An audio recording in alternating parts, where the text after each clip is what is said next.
ইমামুল আউয়ালিনাল আখিরিন বহর সদকা রহমাতাল লিল আলামিন শুধু ওজুদাস রহমাতুল লিল আলামিন মসজিদে উশুদ হামারো এ জমিন। এর নবীর উম্মতের দল রহমাতুল লিল আলামিনের আদর্শ এমন, আল্লাহ রব্বুল আলামিন বলেন, নবী আমার, আমি আল্লাহ শুধু আপনাকে আদর্শ দিয়ে পাঠাই নাই, আমি আল্লাহ শুধু আপনাকে উত্তম চরিত্র দিয়ে পাঠাই নাই। আল্লাহ রব্বুল আলামিন জানায় দেন, ওগো নবী আমার, ওয়ামা আরসালনাকা ইল্লা রাহমাতাল লিল আলামিন, নবী গো আমি আপনাকে দুনিয়ার জমিনে প্রেরণ করি নাই, নবী গো আমি আপনাকে দুনিয়ার জমিনে এমনি এমনি পাঠাই নাই। আল্লাহ তাআলা নবী আলাইহিস সালাতু ওয়াস সালামকে লক্ষ্য করে বলেন, নবী আমার, ওয়ামা আরসালনাকা, আমি আপনাকে পাঠাই নাই, আমি আপনাকে পাঠাই না, ইল্লা রাহমাতাল লিল আলামিন।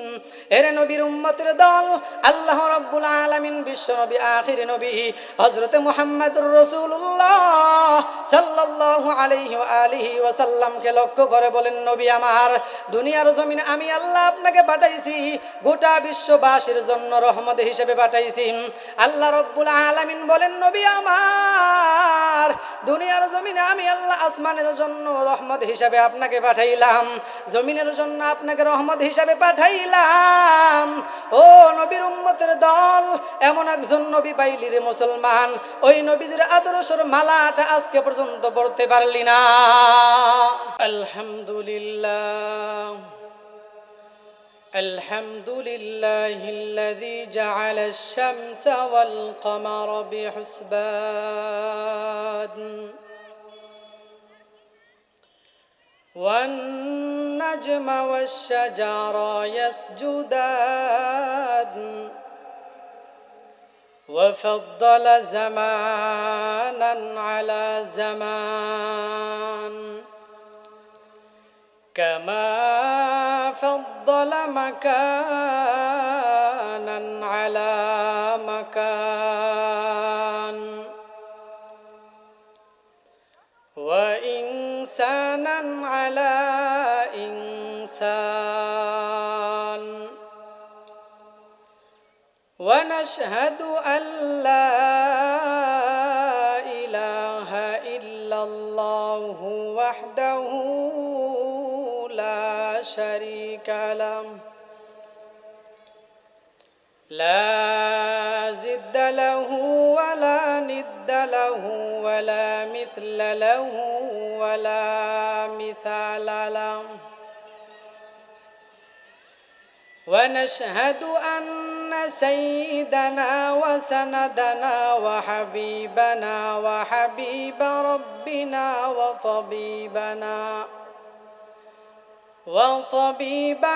وطبيب قلوبنا وأرواحنا ومولانا محمدا عبده ورسوله صلى الله تعالى عليه وعلى آله وأصحابه وبارك وسلم تسليما كثيرا الذي أرسله الله تعالى بالحق بشيرا ونذيرا وداعيا إلى الله بإذنه وسراجا منيرا فقد قال الله تبارك وتعالى في كلامه المجيد وفي فرقانه الحميد أعوذ بالله من الشيطان الرجيم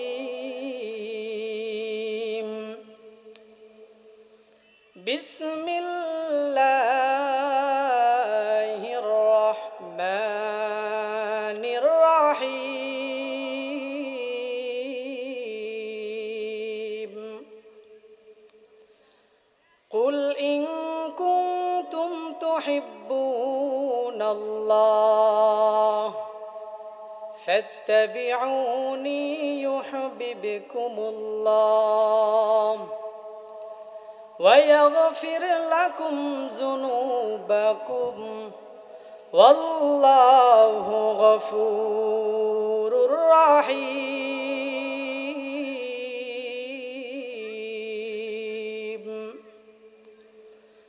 وقال رسول الله صلى الله عليه وآله وسلم من أحب سنتي فقد أحبني ومن أحبني كان معي في الجنة أو كما قال النبي عليه الصلاة والسلام.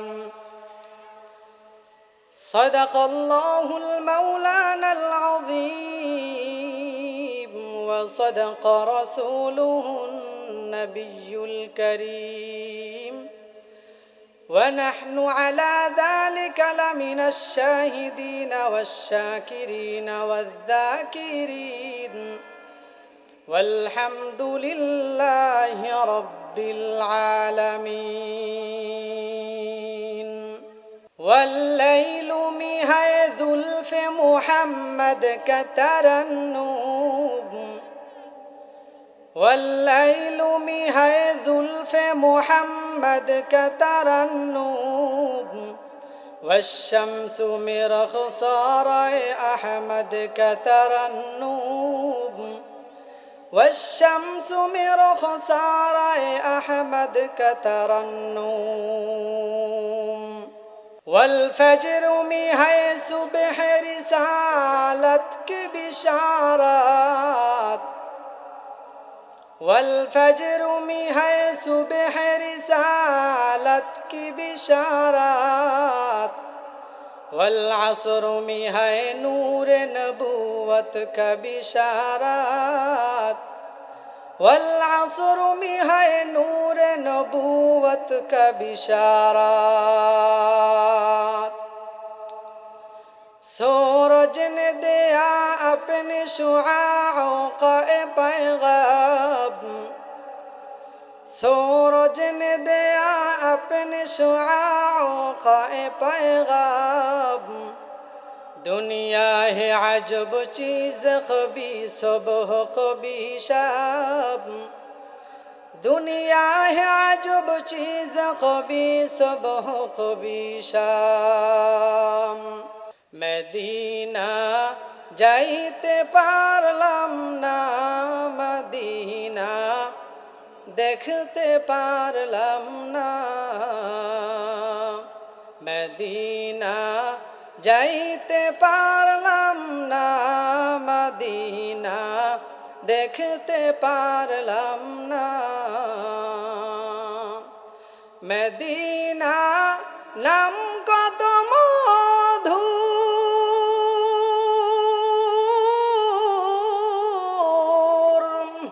মদিনা আর যে কত দূর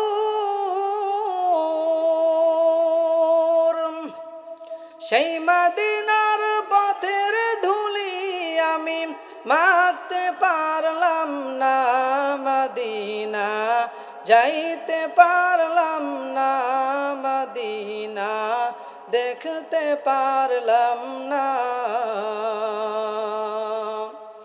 আমি অসহায় তাই এত দূরে রই শুধুই সালাম জানাই মদিনা যাইতে পারলাম না মদিনা দেখতে পারলাম না. আল্লাহ তাআলা আমাদের প্রত্যেককে মদিনা যাওয়ার তৌফিক দান করুন, সকলে বলি আমিন.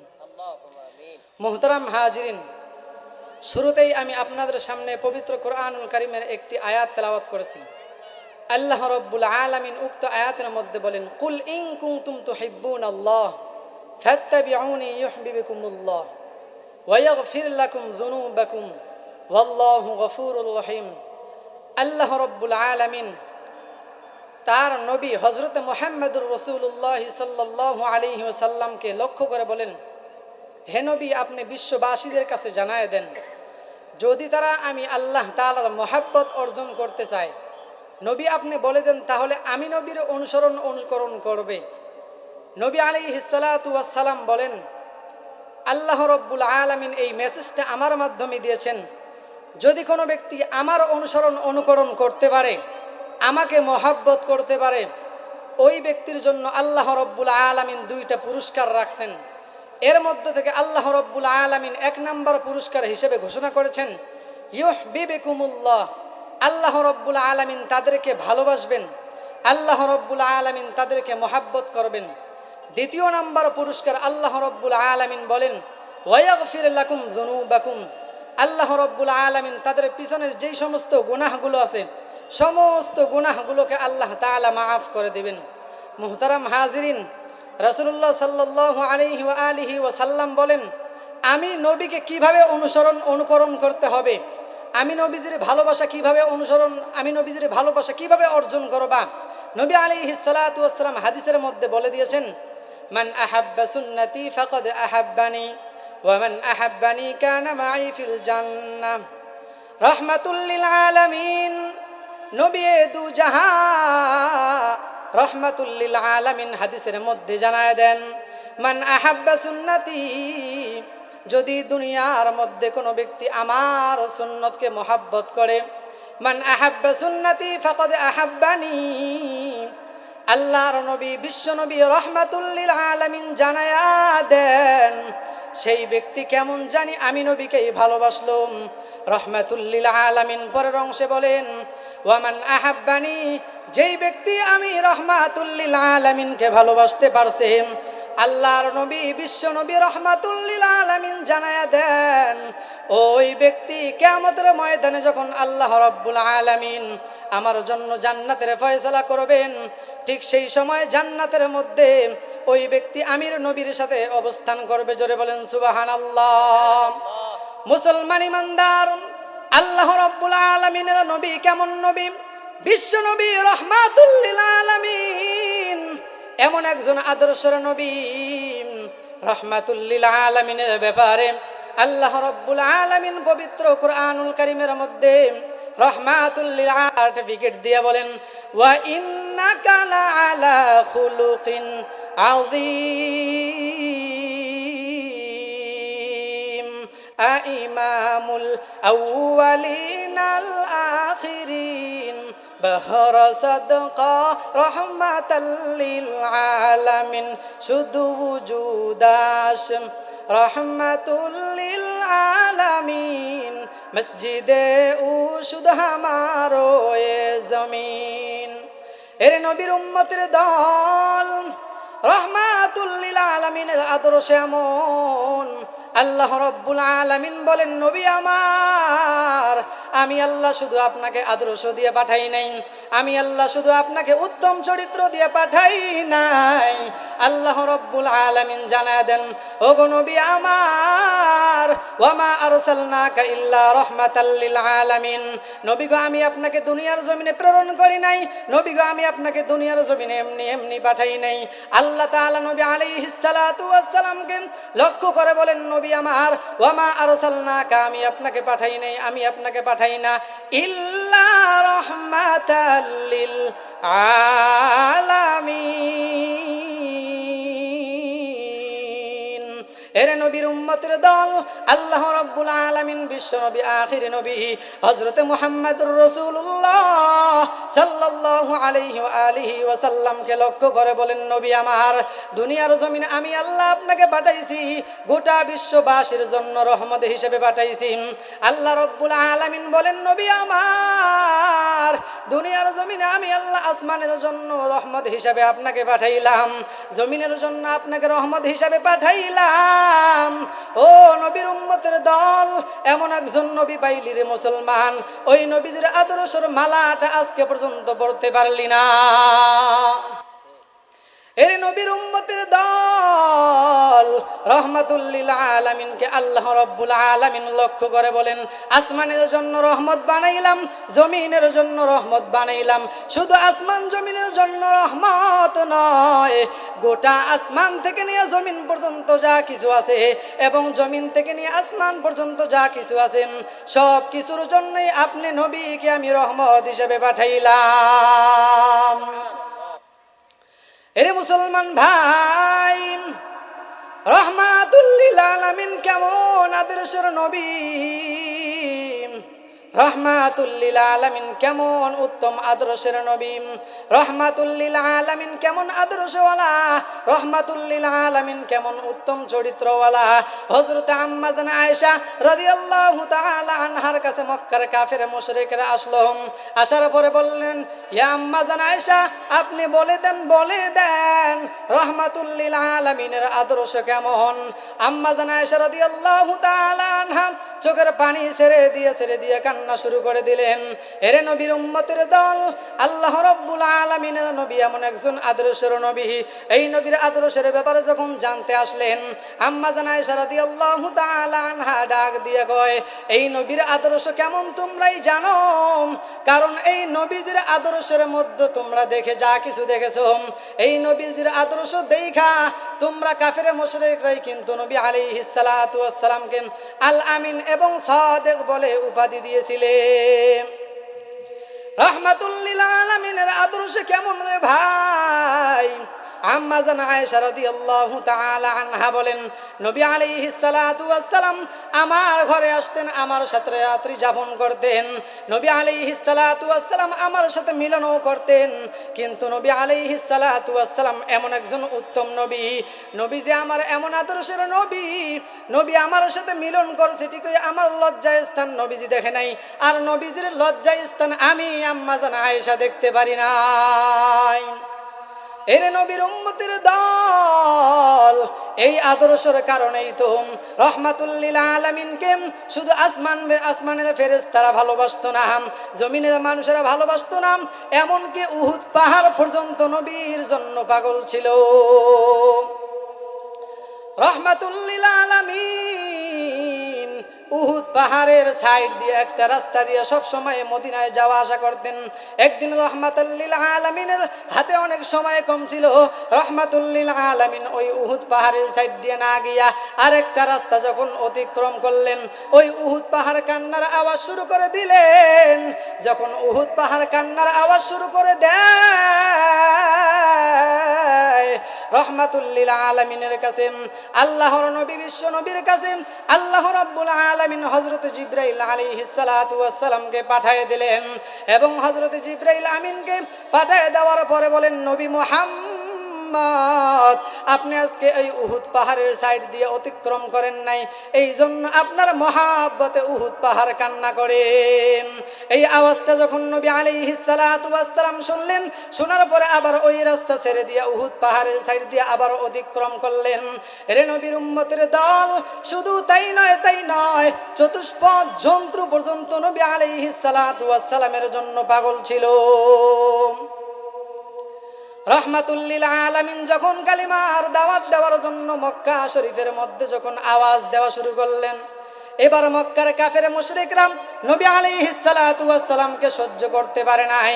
সহ্য করতে না পাইরা রহমাতুল লিল আলামিনকে তারা জুলুম নির্যাতন করা শুরু করে দিল। আল্লাহ রাব্বুল আলামিন জিবরিল আমিনের মাধ্যমে নবী আলাইহিস সালাতু ওয়াস সালামকে জানায় দেন, ও নবী, আপনার দুনিয়ার মধ্যে মক্কার জমিনের মধ্যে আপনি আর বেশি দিন অবস্থান করতে পারবেন না, মক্কা থেকে আপনাকে মদিনায় হিজরত করতে হবে। নবী আলাইহিস সালাতু ওয়াস সালামের এই ঘটনাটা অনেক লম্বা। এর নবীর উম্মতের দল, নবী আলাইহিস সালাতু ওয়াস সালাম ওই হিজরতের সময় যখন যাবেন এবং নবী আলাইহিস সালাতু ওয়াস সালাম সাথে তার প্রিয় সাহাবী হযরত আবু বকর সিদ্দিক রাদিয়াল্লাহু তাআলা আনহুকে নিয়ে যখন সফর শুরু করে দিলেন, রহমাতুল লিল আলামিন যাইতে যখন ক্লান্ত শ্রান্ত হয়ে গেলেন, তখন একটা গুহার মধ্যে অবস্থান নেবেন এবং এই গুহার মধ্যে যখন অবস্থান করা শুরু করবেন, হযরত আবু বকর সিদ্দিক রাদিয়াল্লাহু তাআলা আনহু নবী আলাইহিস সালাতু ওয়াস সালামকে লক্ষ্য করে বলেন, নবী, আপনি একটু দাঁড়ান, আমি গুহার ভিতরের অবস্থাটা দেখে আসিন। এবার যখন তিনি গুহার ভিতরে যায়, যায়। যাওয়ার পরে দেখেন গুহার ভিতর থেকে অনেক বড় বড় ছিদ্র। নবী আলাইহিস সালাতু ওয়াস সালামের মহব্বত কেমন করতেন। হযরত আবু বকর সিদ্দিক রাদিয়াল্লাহু তাআলা আনহু নিজের পাগড়ি মুবারক ছিঁড়ে ছিঁড়ে ওই গুহার গর্তগুলো বন্ধ করলেন। একটা গর্ত বাকি ছিল নবী আলাইহিস সালাতু ওয়াস সালামকে যাতে কষ্ট না হয়, এই জন্য হযরত সিদ্দিক আকবর রাদিয়াল্লাহু তাআলা আনহু ওই গর্তটাকে পা দিয়ে আটক করেছিলেন। এবং যখন নবী আলাইহিস সালাম অবস্থান করা শুরু করে দেয়, তখন ওই গর্তের ভিতরে একটা থাকা সাপ সে বের হতে না পারে। হযরত আবু বকর সিদ্দিক রাদিয়াল্লাহু তাআলা আনহুকে একটা ঠোকর মারলেন। হযরত আবু বকর সিদ্দিক রাদিয়াল্লাহু তাআলা আনহু যখন ঠোকর মারলেন, তিনি কান্না শুরু করে দিলেন। নবী আলাইহিস সালাতু ওয়াস সালাম ডাক দিয়ে কয়, আবু বকর তোমার কি হয়েছে, তুমি কান্না করছো কেন? আবু বকর সিদ্দিক রাদিয়াল্লাহু তাআলা আনহু কেমন মহব্বত করতেন বলতে চান না। এরপরও রহমাতুল লিল আলামিনকে জানায়া দেন, নবী আমার, আমি এই একটা গর্তের মধ্যে আমার পা দিয়ে রেখেছিলাম, এই গর্তের ভিতরে একটা সাপ বাইরে হতে না পাইরা আমার পায়ের মধ্যে দংশন করেছেন। নবী আলাইহিস সালাতু ওয়াস সালামের এই কথাটা শোনার পরে এরে নবীর উম্মতের দল যখন হযরত আবু বকর সিদ্দিক রাদিয়াল্লাহু তাআলা আনহুর কথাটাকে শ্রবণ করলেন, নবী আলাইহিস সালাতু ওয়াস সালাম বলেন, ওই সাপের সাথে আমার কোনো কথা নেই। রহমাতুল লিল আলামিনের মহব্বতে ওই গর্তের থাকা সাপটা বের হয়ে নবী আলাইহিস সালাতু ওয়াস সালামকে বলেন, আসসালাতু ওয়াসসালামু আলাইকা ইয়া রাসূলুল্লাহ, আপনি আসবেন, আপনার মহব্বতে আপনাকে সালাম দেওয়ার জন্য আমি আজকে গর্তের মধ্যে অবস্থান করতেছিলাম। আমি বাহিরে হতে না পাইরা, আপনি নবীকে দেখতে না পাইরা আবু বকরের পায়ের মধ্যে একটা ঠোকর মেরেছেন। এরে নবীর উম্মতের দল, শুধু তাই নয়, সাহাবায়ে কেরামদের মধ্যেও নবী আলাইহিস সালাতু ওয়াস সালামকে কেন মহব্বত করতেন, কেমন মহব্বত করতেন। হযরত হানজালার কাহিনী সবাই জানো। হযরত হানজালা রাদিয়াল্লাহু তাআলা আনহু নতুন বিবাহ করলেন। নতুন বিবাহ করার পরে তিনি গোসলখানায় প্রবেশ করবেন, এমত সময় আওয়াজ এসে গেল, কুতিলা মুহাম্মদ, মুহাম্মদ হত্যা হয়ে গেছেন, মুহাম্মদরা দুনিয়ার জমিনে নাই। রহমাতুল লিল আলামিনের কথা শোনার পরে হানজালা আর টিকে থাকতে পারলেন না। নবী আলাইহিস সালাতু ওয়াস সালামের মহব্বতে হানজালা টিকে থাকতে পারলেন না। কিন্তু যখন হানজালা এই আওয়াজটা শুনলো, এই আওয়াজটা শোনার পরে নবীজির মহব্বতে স্ত্রীর কাছ থেকে বিদায় নিয়ে একটা তরবারি নিয়ে ওই উহুদের ময়দানে রওনা। এবার হযরতে হানজালা রাদিয়াল্লাহু তাআলা আনহু উহুদের ময়দানে গেলেন। যাওয়ার পরে নবী আলাইহিস সালাতু ওয়াস সালামকে যারা হত্যা করতে চেয়েছিল তাদের ভিতরে ঢুকে গেলেন। নবী আলাইহিস সালাতু ওয়াস সালামের মহব্বতে তাদের সঙ্গে শহীদ হয়ে গেলেন। এবার যখন নবী আলাইহিস সালাতু ওয়াস সালাম শহীদ দেখলেন, উহুদের ময়দানে শুধু লাশ আর লাশ। হযরত নবী আলাইহিস সালাতু ওয়াস সালাম এক সাইডে বসাম। এবার একজন স্ত্রী এসে নবী আলাইহিস সালাতু ওয়াস সালামকে ডাক দিয়ে বলেন, ও নবী আমার, আপনি সমস্ত সাহাবায়ে কেরামদের গোসল ছাড়াই দাফন করতে পারবেন, কিন্তু একজন সাহাবী আমার স্বামী হযরতে হানজালাকে গোসল ছাড়া আপনি দাফন করবেন না। এমত অবস্থায় নবী আলাইহিস সালাতু ওয়াস সালামকে আল্লাহ রাব্বুল আলামিন গায়বী আওয়াজের মাধ্যমে জানায়া দেন, ও নবী আমার, দুনিয়ার কোনো পানি দ্বারা হানজালার গোসল হবে না, হানজালার গোসল হবে জান্নাতের পানি দ্বারা ফেরেশতাদের হাতে। কান্দিয়াবে কুলরে হানজালা শহীদ রে, কান্দিয়াবে কুলরে হানজালা শহীদ রে, কলিজা সিরিজ রে সে জঙ্গে উহুদে, নবীর এক সাহাবী ছিলেন হানজালা নামেতে, তিনি শহীদ হয়েছিলেন উহুদের ময়দানের গিয়ে জঙ্গে উহুদে, নবীর ডাকে আধার রাতে